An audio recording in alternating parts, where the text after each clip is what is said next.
قاسم علی شاہ صاحب فرماتے ہیں، تمنا اور شوق کے بغیر سبق کا یاد ہونا دراصل لاعلمی ہے۔ یہ وہ کھانا ہے جسے آپ نے بغیر بھوک کے کھا لیا ہے، یقیناً نہ تو اس سے آپ لطف اندوز ہوں گے اور نہ ہی آپ اس سے فائدہ اٹھا سکیں گے۔ زندگی بدلنی ہو تو ایک جملے، ایک واقعے اور ایک استاد سے بدل جاتی ہے، نہ بدلنی ہو تو ہزار کتابیں، کئی دانشور اور واقعات مل کر بھی آپ کا بال بیکار نہیں کر سکتے۔ کرم ہو جائے تو سالوں کی محنت کا پھل لمحوں میں ملنے لگ جاتا ہے۔ وہ شخص آپ کا محسن ہے جو آپ میں یقین پیدا کر دے کہ ہاں تم کر سکتے ہو۔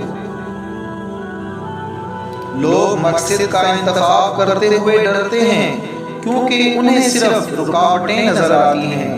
یاد رکھیے، رکاوٹیں تب نظر آتی ہیں جب آپ اپنے مقصد سے نظریں ہٹا لیتے ہیں۔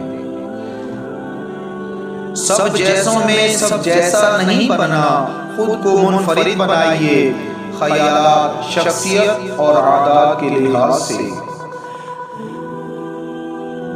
کل جو پھول کھلیں گے ان کے بیج آج آپ کے ہاتھ میں ہیں، اس لیے آج ہی ان کو بو دیجیے، آپ کو کل شاندار ملے گا۔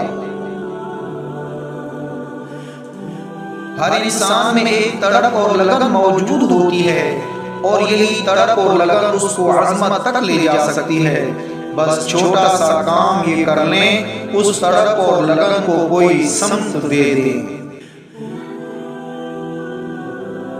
بچے پالنا کوئی بڑا کام نہیں، جانور اور پرندے بڑے بہتر انداز میں یہ کام صدیوں سے کرتے آ رہے ہیں۔ بڑا کام بچوں کی تربیت ہے اور تربیت توجہ اور وقت مانگتی ہے۔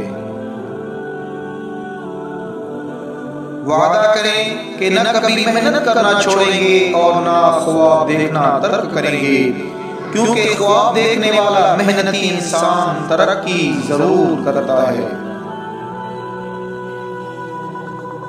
غلطی اسی سے ہوتی ہے جو محنت کرتا ہے، نکموں کی زندگی تو دوسروں کی غلطیاں نکالنے میں گزر جاتی ہیں۔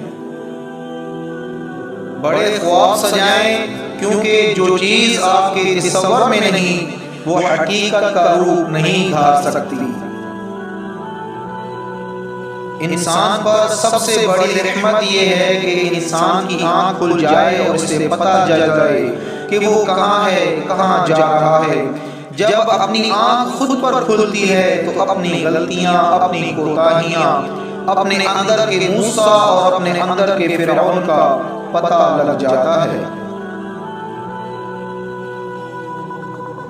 استاد گھنے درخت کی مانند ہوتا ہے، ایک لمبے سفر میں تھوڑی دیر کے لیے ٹھنڈی اور میٹھی چھاؤں کا ذریعہ۔ اکثر دیکھا گیا ہے کہ دوسری شادی کے خواہشمند کو دوسری بیوی کی نہیں، ایک اچھے ماہر نفسیات کی ضرورت ہوتی ہے۔